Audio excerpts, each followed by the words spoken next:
各位观众老爷们，大家好，这里是洛尘。不知道大家小时候有没有看过皮克斯出品的《汽车总动员》3部曲？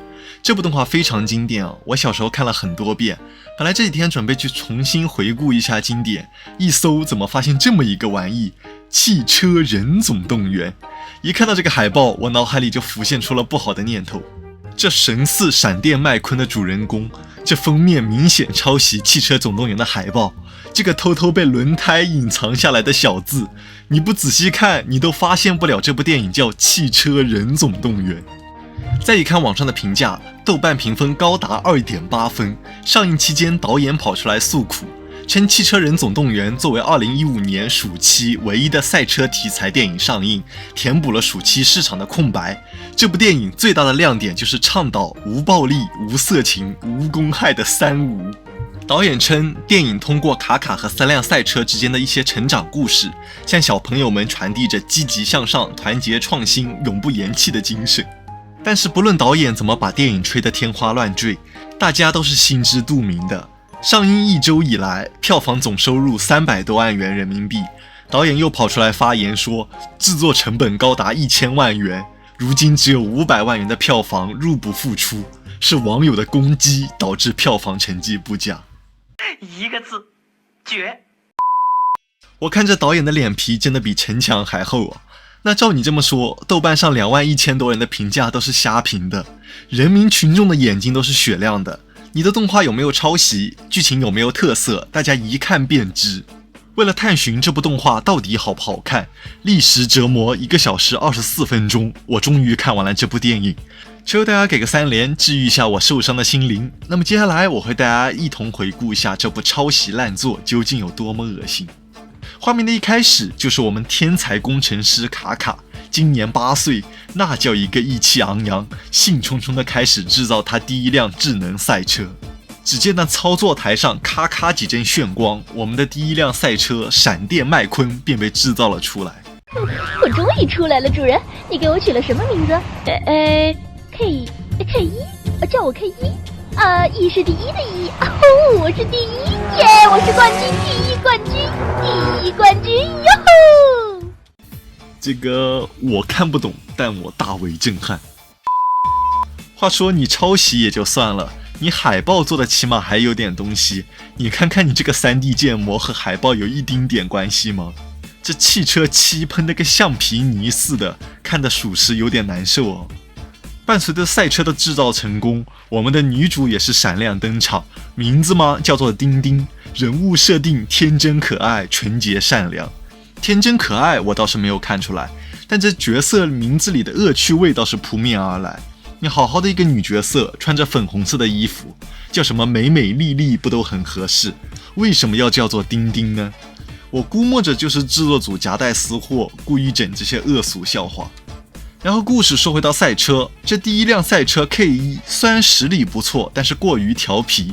为了和主角撒娇，二话不说就和主人公来了个贴贴。这车它真行，有事它真上。汽车这种铁疙瘩，啪的一下撞到人身上会有多么危险，相信不用说，大家也肯定知道。但是这部动画的受众是什么？是3到9岁的小朋友。如果他们看了这部电影就忽视了马路上汽车的危险，就像这部动画一样和汽车稍微贴近一点，那么恐怖的画面我都不敢想象。所以从这里来看，这部动画在益智教育方面做的真的到位吗？值得怀疑啊。那么既然这第一辆车子不行，没办法，只能制造第2辆赛车，取名为 K2。这稀烂的取名我就不吐槽了，你这车模型能不能换一下？就逮着一只羊薅呗，连车漆甚至都不愿意换一下。也是不出所料，这第2辆车存在着严重的问题，过于追求完美，导致形式十分死板。那就没办法了，赶紧制造第3辆赛车，然后又造出来一辆不听指挥的懒汉。好了，那么有的观众可能知道了，这部动画肯定是想讲3辆赛车在不断的磨合交流过程中提升自我，改掉身上的坏毛病。但是如果你是这么想的话，那就完全错了。这部动画中每辆赛车的缺点到了故事的最后都没有一丁点改变。就这样的动画，你怎么能做到给孩子带去积极向上、健康成长的引导作用呢？再说回故事，那我们的主人公卡卡也是收到了汽车大赛的比赛邀请。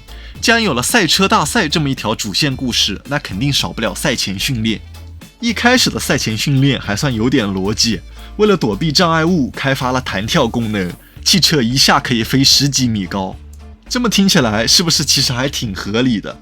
但你知道到了后面升级的东西那到底有多么离谱吗？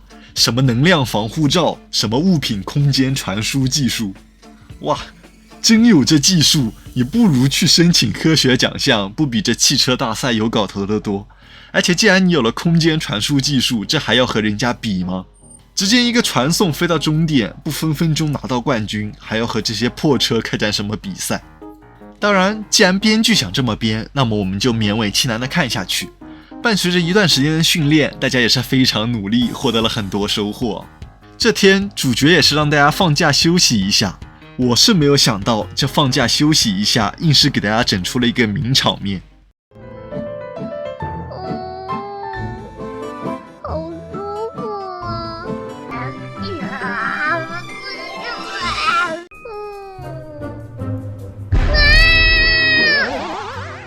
你不是很舒服吗？再叫啊！你不是很舒服吗？再叫啊！那么升级也升级过了，休息也休息好了，我们的赛车大赛便是正式拉开了序幕。这主持人一出场便让我有点绷不住了，3年动画的建模也比你好啊，真的是奇形种，好恐怖啊！